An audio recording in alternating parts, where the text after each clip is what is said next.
Well, thank you. What a welcome. Welcome to Broadway Buzz, and welcome to the opening of an incredible new season.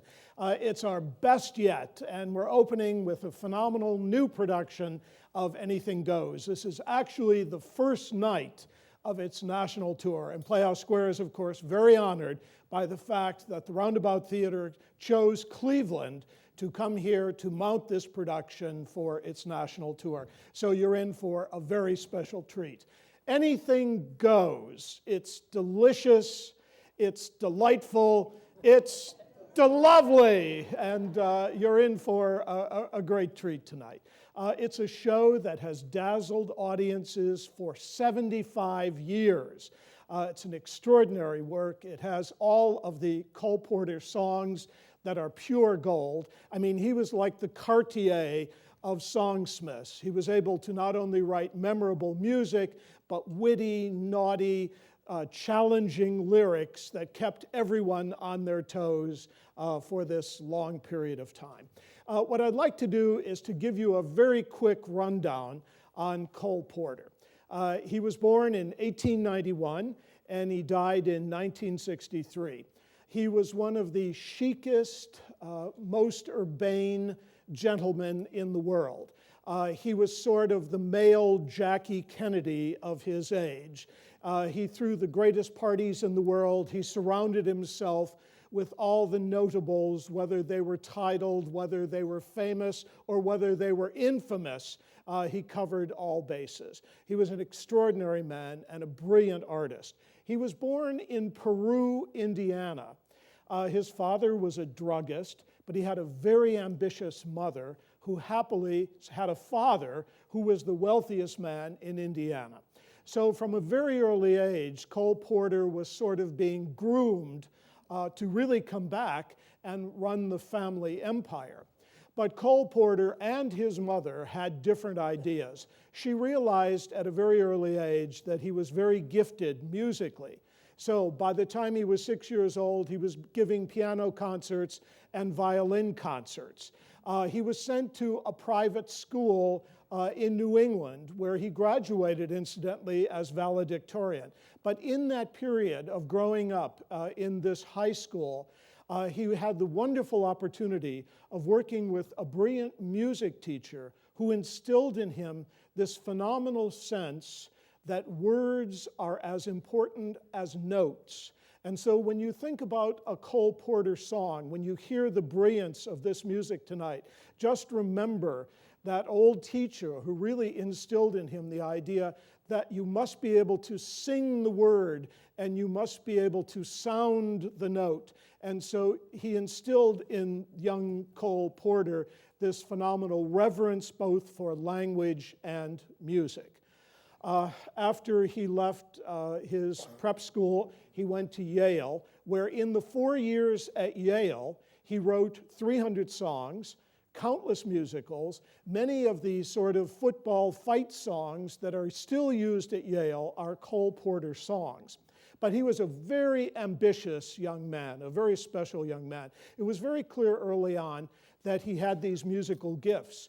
And so very quickly he understood that in the summer or over holidays, they would send students around to alumni organizations, Yale organizations around America. And of course, this was still in the period where only the very wealthy went to Yale.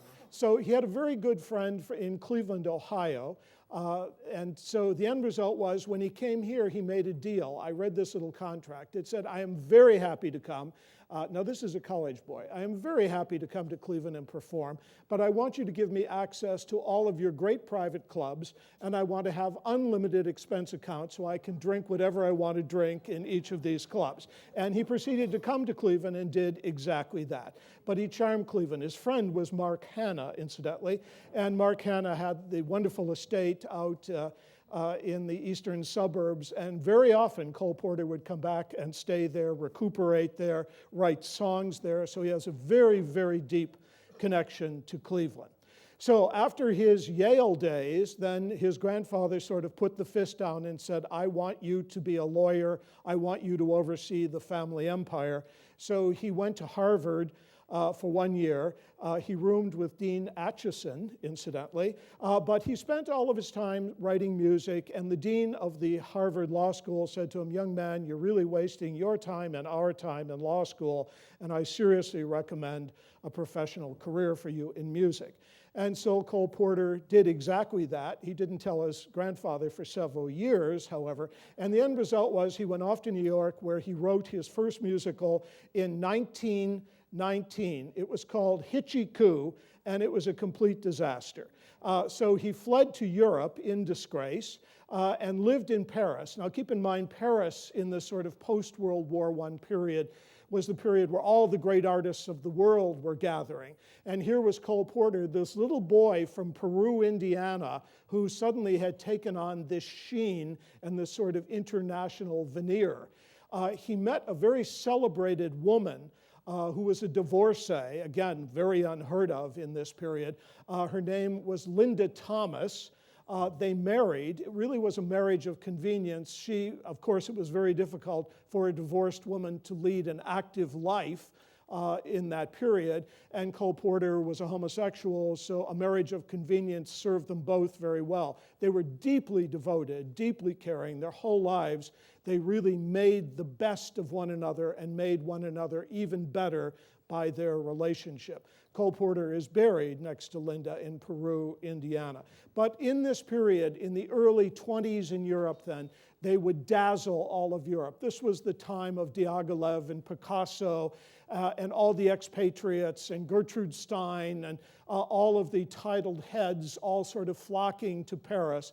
And Linda Thomas had one of the greatest salons in Paris. She had what was called one of the most magnificent homes in all of Europe. She had exquisite taste, wore clothes brilliantly.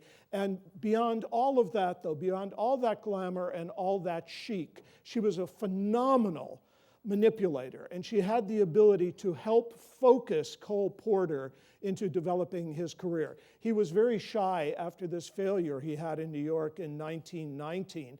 In fact, there was a revival of Hitchy Coo, if you can imagine. It was a disaster in its first right. But 3 years later, there was another version of Hitchy Coo, which he contributed to, and that closed on the road before it even got to New York. So he was very shy about having a commercial life in music. But Linda Thompson realized that this tremendous power that he had. And so she encouraged him and introduced him to all of the great composers of the day. And she also enrolled him in a school in Paris that was a very celebrated school of musical composition.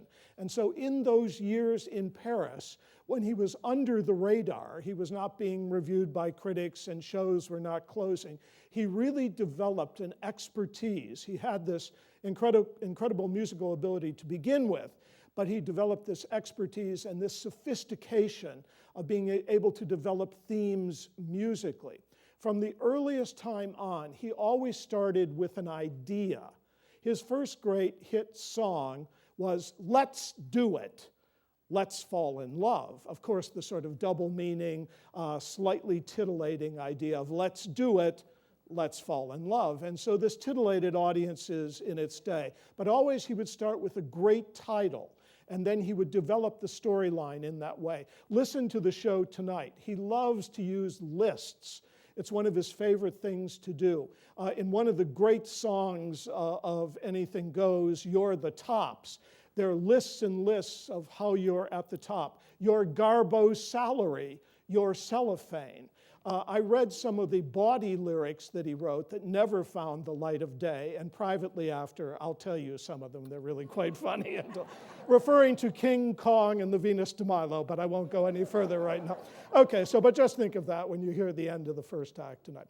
Okay, so in any case, he developed his greatest skill. Linda would have these salons, and the greatest artists of the world would gather there, and they would present Cole Porter's newest songs. He never was a brilliant pianist, and he never was a brilliant singer, but what he had in spades was, of course, style. And so when he would perform, it really didn't matter that he could only play something in one key. It really didn't matter that his vocal range was very small. He could sing in the best tradition, and he had this incredible ability to dazzle an audience with his ideas and with his presentation of the music. So he really had this sort of 10-year period in Europe where he was able to develop under the radar, but also being around the greatest artists of the day. So, he was certainly being stimulated, and he had to cut the mustard and to stay at the top of the heap. I was reading about his life, and at one point they moved to Venice, and they stayed in Robert Browning's magnificent mansion right on the Grand Canal. And they threw the most outrageous parties in Europe at that period, and his piano, the grand piano, would be put right out on the balcony overlooking the Grand Canal, and he would play. So everything was about atmosphere and timing. To really show you how cutting edge he was, Truman Capote gave that great ball that was called the Black and White Ball, but he out-Capote'd Capote. He rented a barge in Venice and brought over black musicians from New Orleans and introduced the haute Europe to jazz. And they went wild for it. And on this barge, just think of this picture. He took Elsa Maxwell and taught her how to Charleston, in the middle of the Grand Canal. So that was the kind of parties that he was able to throw. So there was this high degree of theatricality. At the end of the 1920s, as Europe sort of lost its interest, they decided to come back to America, and he wrote a musical at the end of the 20s in 1929 called Paris, appropriately. Who better would understand about Paris than Cole Porter, having lived there for 10 years as an expatriate. And it was there then that he was really discovered and embraced. And through the early 1930s, keep in mind, Anything Goes happens in 1934, but in the early 30s, he came up with a show a year and clearly established himself as the most vital force on Broadway. Now, before we get to Anything Goes, there are wonderful stories about the development of this show. Let me just go back and set a musical framework for you about this period. I'd like to introduce an idea that is rarely talked about in the musical theater, but without this, the musical theater would not be as we know it today. During the First World War, there was a very small theater in New York called the Princess Theater. It seated 299 people. It really wasn't in the major stream of Broadway. It was on 7th Avenue in the mid-30s, so it was removed from Broadway. But it was this very intimate little house that the Schuberts built. And they built it with the idea of developing musical entertainments. And so keep in mind, when we think about what existed in our musical theater before this, from the turn of the century through the First World War, we basically had revues, burlesque, we had the Ziegfeld Follies. Basically, they were spectacles. They were meant for showing fantastic costume sets and music. Nothing ever fit together, but it really didn't matter. We went for the extravagance of it. But with the Princess Theater musicals, the Schuberts focused on Jerome Kern, who was a great composer, but then he worked with two men who would be the original librettists for Anything Goes, and their names were P.G. Wodehouse and Guy Bolton. And they wrote 20 musicals in that period. They were intimate little musicals based on charm and wit. They were farcical. All of this is the same framework you're going to see in Anything Goes. And so over that period where they literally created, in a 2-year period, they wrote a musical a month. They created these phenomenal little jewels of shows. But what they did was to transform the musical and give it its first sort of outline, that a musical could really have a solid story, that a musical could have identifiable characters, that even if you wanted to have a lot of mistaken identity, intrigue, farcical situations, that was all fine, but everything had to work for moving the music forward. So this was a very innovative idea in the development of our musicals. As you know, Jerome Kern would go on after that. In 1927, Jerome Kern would partner with Oscar Hammerstein, and they would create Showboat, which would literally transform the musical. It would literally take almost 17 years until Oklahoma and Carousel would come along and the relationship of Rodgers and Hammerstein, that we would develop our modern musical. So that's how far ahead of its time Showboat was. But that couldn't have happened if Jerome Kern hadn't have had that wonderful experience during the First World War of working at the Princess Theater, developing storyline ideas, music that moved the story forward, music that was right for the characters. So all of this is the kind of background for Anything Goes. Okay, so this is how Anything Goes happens. Cole Porter, in the early 30s, 1930, 31, 32, 33, did a series of musicals that were well received. He was established then as one of the foremost composers on Broadway. Now, enter a producer. This producer was so sleazy that he couldn't have a permanent address. He lived on a boat, so no one could ever find him. He owed money to everyone, and by staying on a boat, he could change his location every day. But he was right out of the musical, The Producers. In fact, one wonders if he wasn't the source for it. But he is like Max Bialystock in that he called Ethel Merman and said, I'm doing this great show, and I have Cole Porter, and I have the two greatest librettists in the world, P.G. Wodehouse and Guy Bolton, and everything is in place. We're just waiting for you. So Ethel Merman said, I'm on. He called Cole Porter and said, I have Ethel Merman, I have the librettist. He didn't have anyone. Nothing was written down. So lo and behold, he got everyone, but then what he neglected to tell everyone was he didn't have any money. So he very quickly had to raise money. And in all of this period, the librettists, P.G. Wodehouse and Guy Bolton, said, well, we've given you a script. It's a very zany story. It takes place on a ship, and it's about a series of crazy characters. There's going to be a shipwreck. They're going to be deserted on an island, and this is our story. We're going to Europe. Please pay us. So they went away with leaving a script that was very unfinished. Now, Howard Lindsay was directing the show. He was a very distinguished director at the time, and he kept saying to the producer, this script is a disaster. And so with that, something happened that would transform the whole project. There literally was a shipwreck. It was an Italian ship that was coming from Cuba to New York, and there was a horrific fire off the coast of New Jersey, and 150 people died. So obviously, you're not going to do a musical about a shipwreck and a deserted island and passengers in this zany comedy. So they had to throw out the entire script. But this happened 3 weeks before the show was ready to open. So Howard Lindsay said, I better write the script. There's no one that knows it well enough, and we're going to have to totally change it, but I have to have a partner. I can't direct the show and write a script at the same time.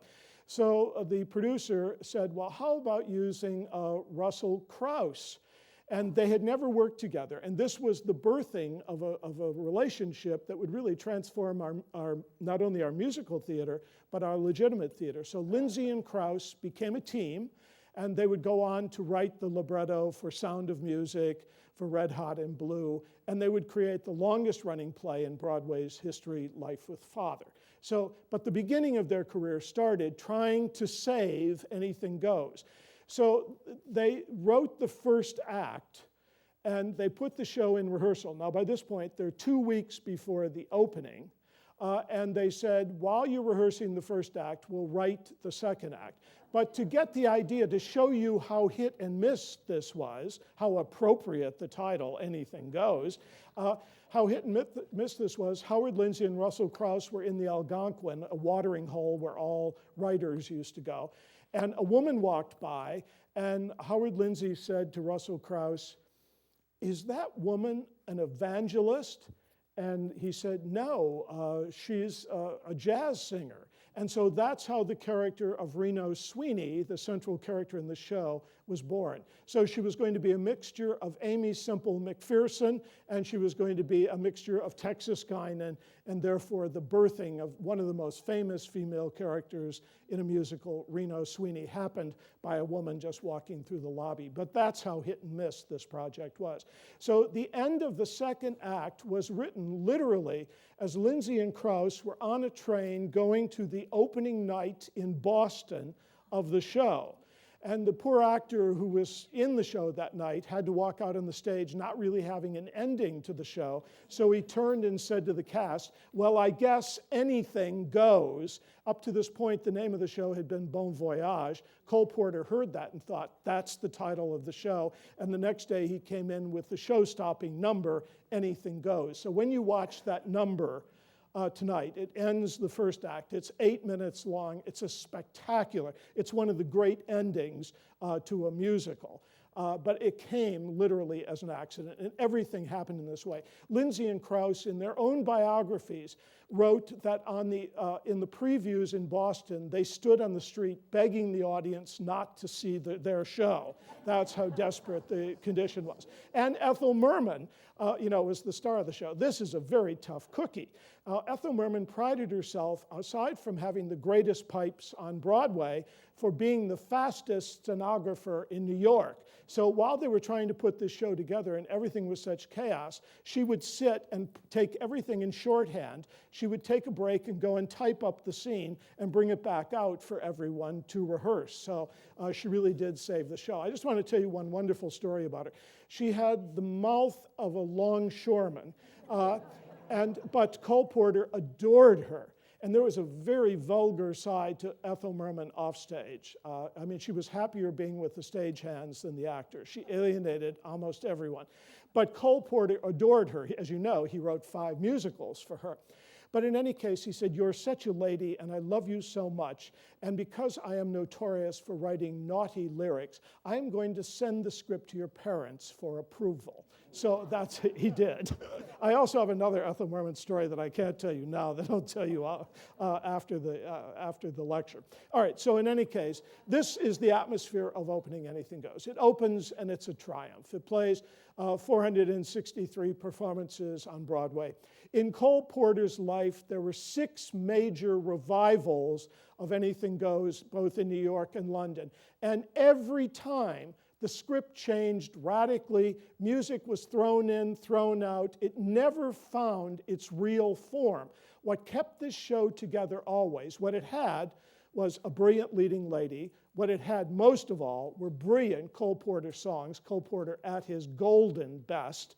And then it had this zany, delightful, farcical story.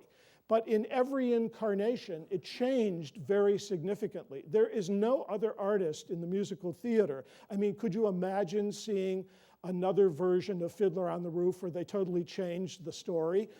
Impossible. Or they put other songs in or out of the show? Impossible. But in the case of this show, it went through so many transitions. Ironically, what happened in 1987, Lindsay Krause's wife, Howard Krause's wife, said there should be a revival of the show, but they should rework the book. Our husbands, Lindsay and Krause, never felt comfortable with the script they created. And so they went to Russell Krause's son, Tim Krause, who is a writer and a very distinguished writer, and asked him if he would like to take on the project of rewriting the book to Anything Goes. And so he did this with another writer named John Weidman, who's had a long association with Sesame Street and also has won more Emmys probably than anyone in the world. And the end result was these 2 men took a show, a 1930s musical, which is there really only for the music. It's zany, the story is farcical, there's mistaken identity, people are in disguises. The sailors are as pretty as the chorus girls. This is the world of the 1930s musical. And so they took this material and tried to be as faithful to Cole Porter and to their father, and in the case of Tim, to his father. And they recreated the story, sort of taking an idea of a pre-Rodgers and Hammerstein musical and turning it into a post-Rodgers and Hammerstein musical so that there was a storyline, we could follow the story, we would be delighted by the zaniness and the intrigue of it, but nevertheless, we would be able to enjoy the show. This opened in 1987 in New York, and it starred Patti LuPone, and it was an enormous success. And for the first time, the entire show came into real focus because it had a real storyline with very delineated characters. Even though they're exaggerated and bizarre and fantastic, they're all extremely lovable and wonderfully and cleverly developed. So now we come to the Roundabout Theater. The Roundabout Theater is a not-for-profit theater in New York. It's an amazing theater that has theaters on Broadway and off Broadway, and also has a black box space. So it's one of the phenomenal theater companies in America. They had done a production of The Pajama Game, and with Kathleen Marshall directing and choreographing it. And with the phenomenal success that Pajama Game had when it moved to Broadway, the Roundabout Theater said to Kathleen Marshall, "We have a new project for you. We'd like to redo the 1987 book of Anything Goes, but we want to add your special magic in terms of choreography."